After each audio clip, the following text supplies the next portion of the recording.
Je suis ravie de vous retrouver pour cette dernière de la semaine aujourd'hui. C'est vendredi, nous sommes le 26 mai et il est donc temps de faire un petit point sur l'actu 100% Vendée du jour, des jours derniers également, mais aussi des prochains, vous allez le voir, car on a pas mal d'idées d'occupation pour votre week-end en Vendée. Dans le journal, nous revenons notamment ce matin sur cette visite ministérielle. C'était hier en milieu de journée à Challans. La ministre déléguée à la Santé venue à la rencontre des soignants du centre hospitalier Loire-Vendée-Océan pour parler notamment de la coopération ville-hôpital, mais aussi évoquer des mesures de sécurité qui pourraient être mises en place pour protéger le secteur. À Bouin, toujours dans le nord-ouest de la Vendée, nous monterons également sur la digue du Dain, la digue toute neuve en quelque sorte qui protège les polders qui sont juste derrière. Elle a affronté plusieurs tempêtes au cours du XXe siècle, mais également au début de ce XXIe siècle avec Xynthia. Il était urgent de la renforcer. Nous avons du sport aussi ce matin avec le VHF qui se prépare au match de sa fin de saison, le dernier à domicile pour les herbiers tout d'abord, mais aussi celui de la montée peut-être en national. Quelques idées de sortie également pour ce week-end de Pentecôte, aussi bien dans le journal avec le premier festival de BD de La Roche-sur-Yon, mais aussi dans notre agenda habituel de fin de semaine. Et donc avant de développer tout ceci, je vous propose de regarder la météo. Et c'est une très belle météo. Nous sommes au premier jour d'une fin de semaine très ensoleillée et très chaude, donc ça va être très agréable. Pour ce matin, d'ores et déjà du soleil pour tout le monde en Vendée, pas de nuages à l'horizon et des températures très douces, 16 degrés avant midi et moins de vent cet après-midi.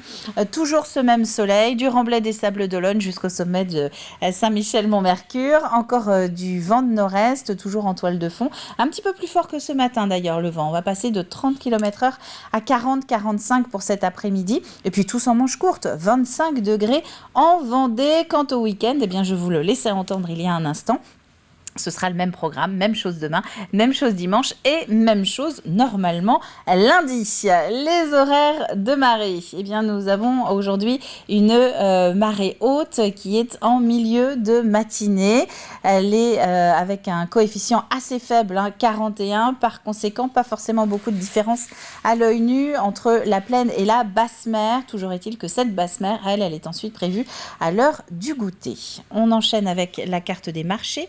Les marchés du vendredi en Vendée, c'est notamment à Saint-Hilaire-de-Riez, à La Ferrière, à Bournezeau ou encore à Saint-Hilaire-des-Loges quand vous êtes dans le sud Vendée. Bonne fête Béranger, bonne fête Bérangère, bonne fête aux Farelles également. Un petit dicton, soleil à la Saint-Bérangère, présage d'un bel été et hiver. Et comme c'est le cas, c'est de quoi être une nouvelle bonne nouvelle justement pour aujourd'hui. Le soleil est avec nous depuis 6h19 en Vendée et il se couchera à 21h45 ce soir dans le département. On passe au journal.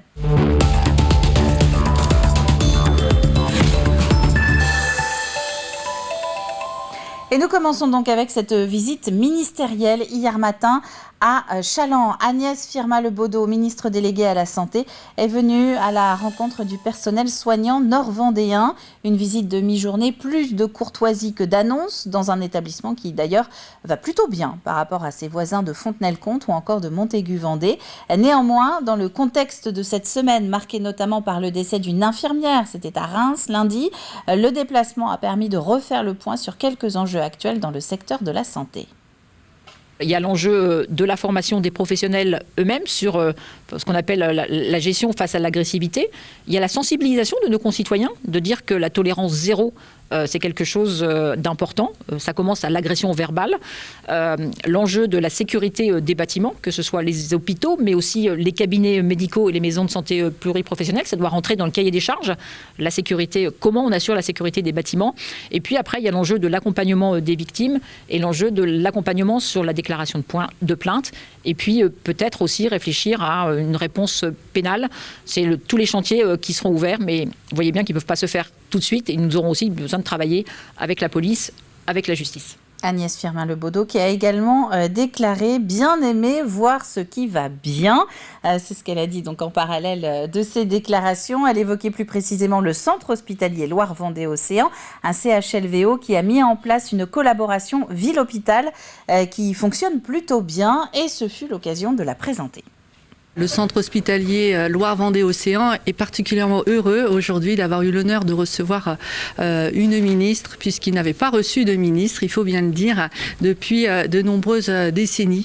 Et c'est vrai que l'hôpital connaît des difficultés, certes, mais la ministre a pu constater le dynamisme de ses équipes, pas simplement de ses équipes médicales, mais de l'ensemble de la communauté hospitalière et des liens désormais très forts qu'il a su nouer avec la médecine de ville, nos partenaires de premier choix. La situation qui reste malgré tout très compliquée dans le département, notamment pour trouver des remplaçants, surtout depuis la mise en place du plafonnement de la rémunération des intérimaires. Un nouvel exemple du côté de Fontenay-le-Comte. Les urgences seront de nouveau fermées pendant 24 heures à partir de demain matin 8h30, puis un nouvel épisode entre lundi 20h30 et mardi matin 8h30. Autre temps fort de ce jeudi, pas très loin de Chaland d'ailleurs, ce fut du côté de Bouin. La digue du Dain a été inaugurée, 4 km de protection des assauts de la mer qui sont maintenant comme neufs. Ce n'est qu'un tout petit bout d'ailleurs des 125 km de côte vendéenne protégées par des digues. À Bouin, l'ouvrage qui protège des polders qui sont juste derrière était vieillissant et comme lui, la culture du risque s'érodait un peu avec le temps. Il fallait donc absolument renforcer ce mur de pierre qui protège jusqu'à Chaland. Cette digue, elle est un ouvrage majeur pour notre territoire. Elle a été construite par les Bouinais, elle est propriété de la ville. Elle protège l'île de Bouin, les activités de Bouin, mais elle protège bien plus largement le territoire du bassin versant de ce que l'on appelait auparavant le golfe de Machecou. Donc cela protège bien sûr Chaland, mais également une partie du Marais breton.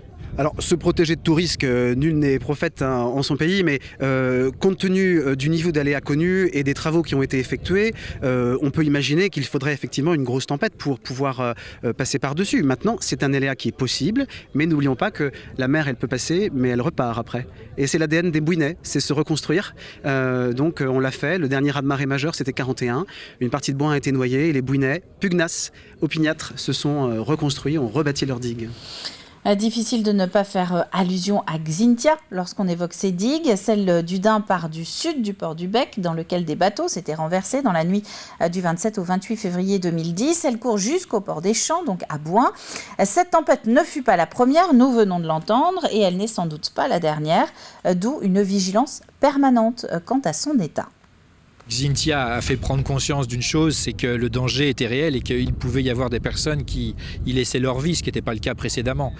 Donc je crois que Xynthia a vraiment marqué à travers ce drame épouvantable un avant et un après. Il y a une césure, mais oui, depuis longtemps, on a évoqué également 1940, 1937, etc. Enfin, on a retravaillé sur la mémoire de la mer et depuis de tout temps, finalement, les hommes ont dû lutter face à ces questions-là et ça n'est pas un phénomène proprement nouveau, mais il prend une ampleur et surtout une intensité de plus en plus conséquente. On sait aujourd'hui qu'on n'arrivera pas éternellement de toute façon à se protéger. En tous les cas, il faut remettre l'ouvrage sur le métier en permanence, ça c'est sûr.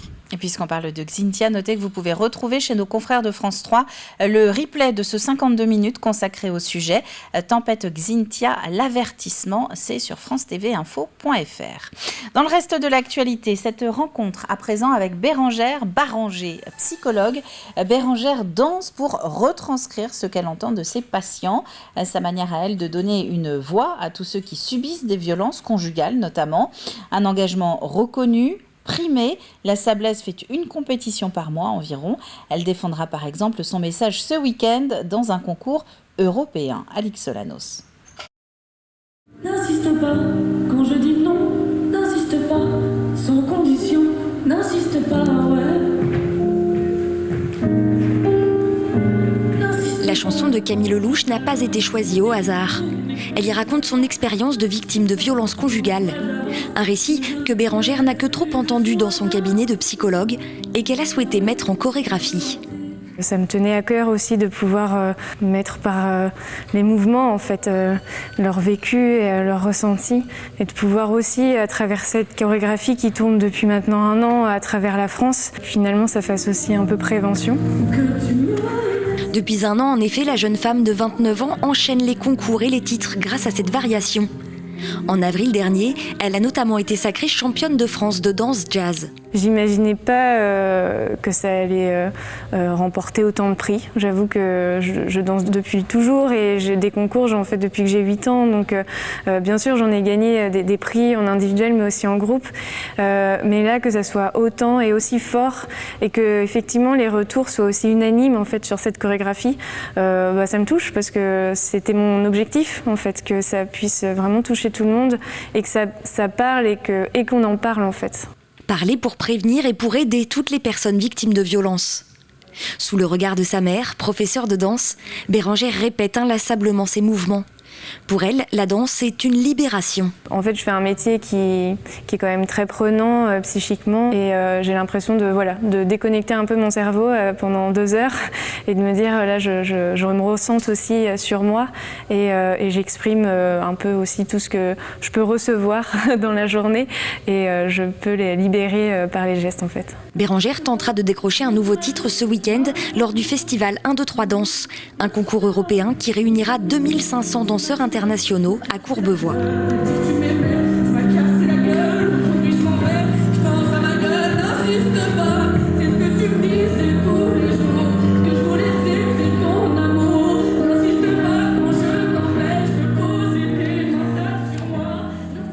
Du football aussi ce matin avec les Herbiers qui s'apprêtent à vibrer ce week-end au stade Massabielle. Son équipe, le VHF, joue pour la dernière fois de la saison à domicile. Et le moins qu'on puisse dire, c'est que c'est un match à enjeu. En face, il y a le Gaulle FC, 2e de son classement de National 2. Et à la clé, peut-être une montée en National.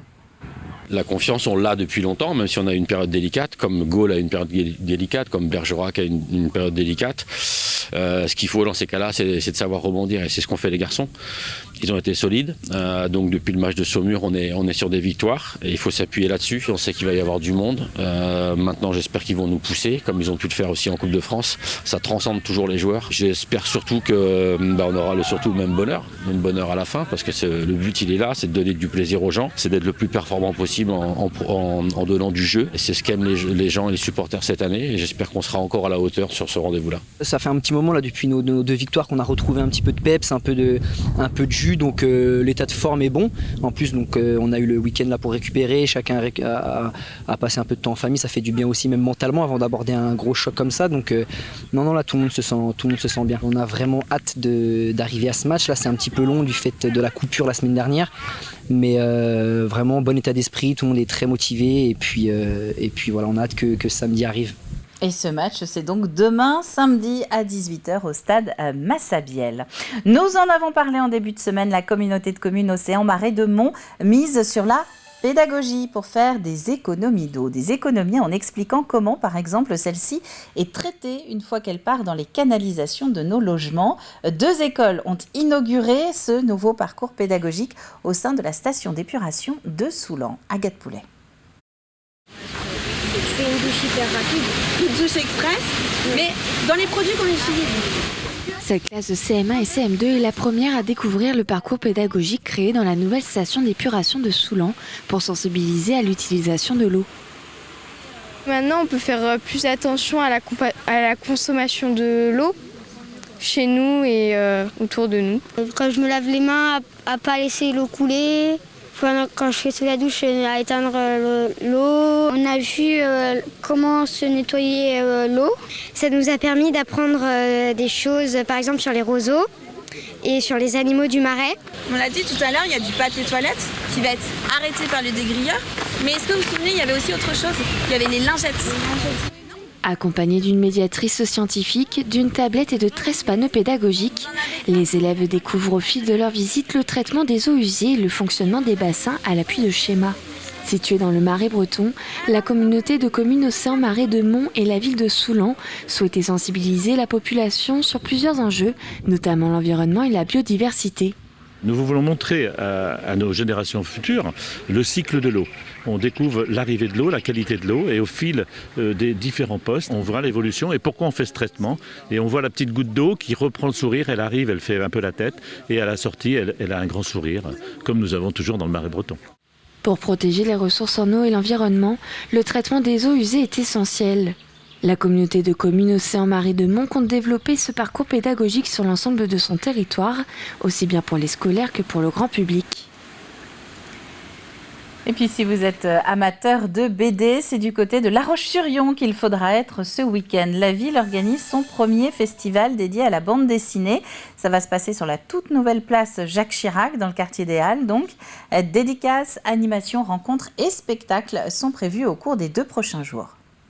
On va retrouver tout un tas de personnes qui se sont ralliées à ce projet et qui, du coup, ont proposé des choses très diverses. Donc, on va retrouver du théâtre d'impro sur la place Jacques Chirac, on va retrouver des battles de dessin, il y a aussi des apéros quiz qui sont proposés, il y aura plein de tables rondes, des expositions. Il y a en tout 6 expositions qui sont visibles pendant le BD Fest, qui sont dans des restos, qui sont à la librairie 85 000, qui seront au Ciel, qui seront également à la médiathèque Benjamin Rabier. Donc, voilà, je pense qu'il est clair que oui, c'est une histoire de passionnés. Voilà pour l'actualité de ce vendredi. Nous allons terminer en jetant un dernier œil aux températures prévues au cours des prochaines heures. Je vous rappelle que nous entamons une fin de semaine très ensoleillée, conséquence des températures très agréables, voire chaudes l'après-midi sont au programme. En milieu de ce matinée de ce vendredi, 15 degrés sur la quasi-totalité de la Vendée, aussi bien aux Herbiers, à Cachalon, Fontenay-le-Comte ou encore les Sables d'Olonne. C'est la fin de ce flash. On va maintenant retrouver nos chroniques du jour et nous allons parler au cours du prochain quart d'heure du casting de la Joséphine, d'idées de sortie aussi et un nouveau visage du sport vendéen.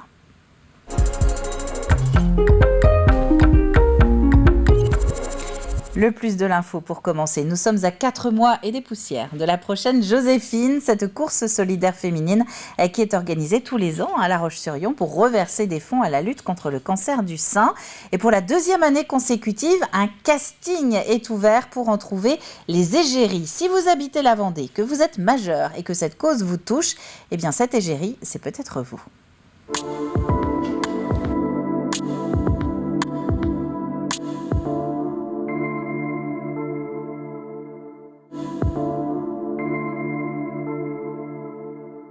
Il faut qu'elle se lance parce que toutes les femmes en fait ont besoin de s'identifier à quelqu'un. Donc en fait c'est vrai que nous en prêtant notre visage, on s'en est rendu compte après, c'est que les gens s'identifient un petit peu à nous. Alors moi j'étais la plus âgée de l'équipe, et ce qui était très bien puisque ma génération a pu s'identifier à moi, parce qu'une jeune femme de 24 ans ne peut pas s'identifier à une personne plus âgée. Donc on avait toutes les tranches d'âge et moi je dis vraiment mais toutes postuler, ça vaut le coup déjà, c'est sympa.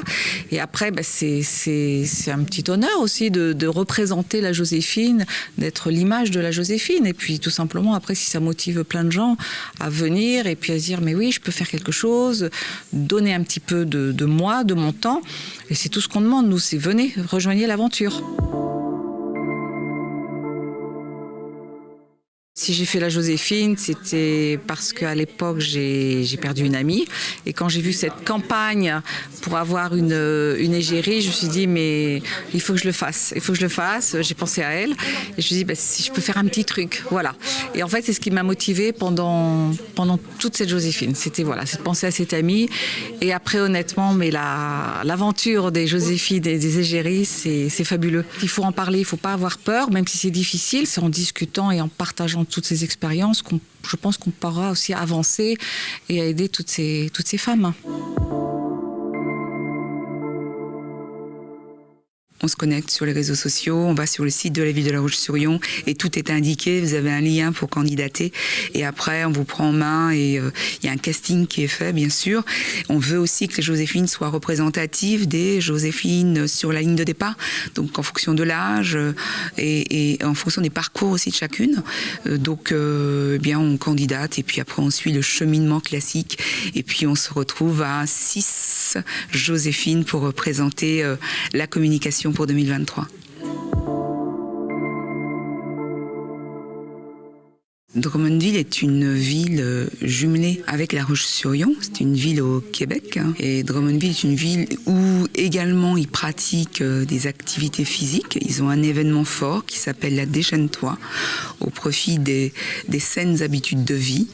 Et tout naturellement, c'était la belle occasion aussi pour eux de s'exprimer et de valoriser la recherche, le dépistage, les messages forts autour de la maladie qu'est le cancer. Et ainsi, on est plus forte aussi pour envoyer un beau message d'espoir, de dépistage, bien sûr, et des messages forts sur la maladie. On n'est jamais seul. Et vous avez donc jusqu'au 18 juin pour envoyer votre candidature si vous voulez devenir égérie de la prochaine Joséphine, à direction larochesurion.fr. On va prendre l'air maintenant.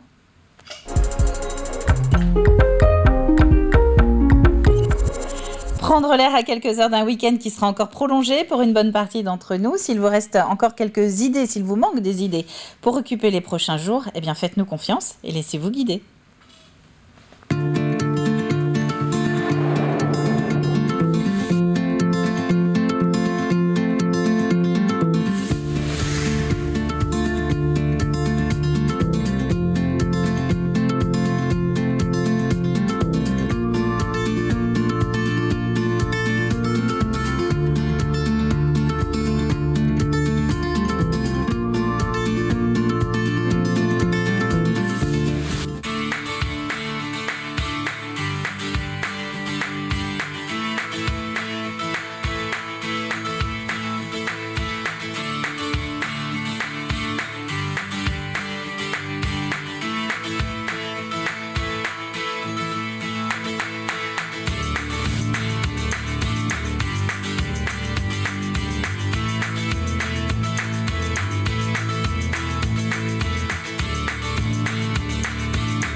Et direction cette fois-ci tvvendée.fr dans la rubrique Vie pratique si vous voulez retrouver ce Laissez-vous guider pour noter les informations. On passe à l'extrait du jour.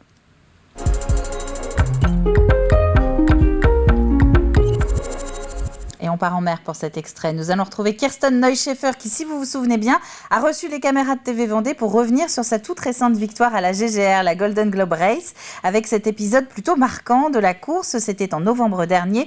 Nous étions alors dans les mers du Sud et Kirsten a procédé au sauvetage de Tapio Lehtinen.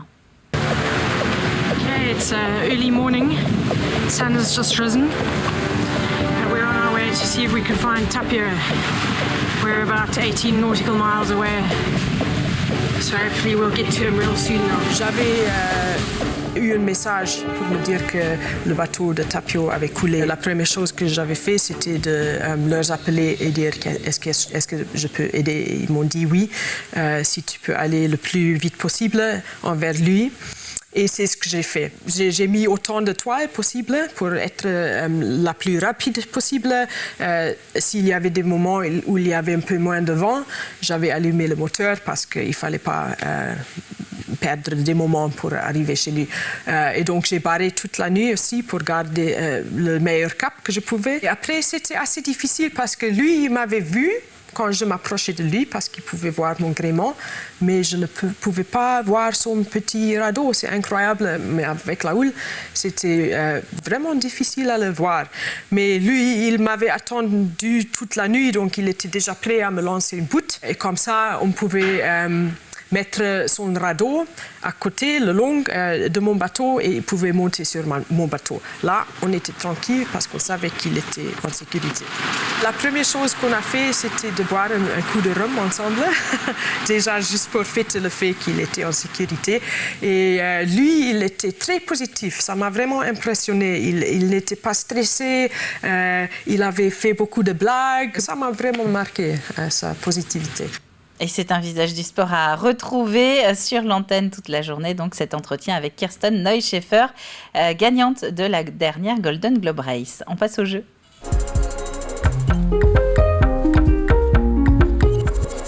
Et on va se quitter là-dessus également. La question, pourquoi les élèves des établis à Chaland ont-ils rallié il y a quelques jours Saint-Jean-de-Mont à pied, 18 km dans la joie et la bonne humeur, une social network pour d'autres Chalandais. Ça, c'était l'indice du jour à la clé.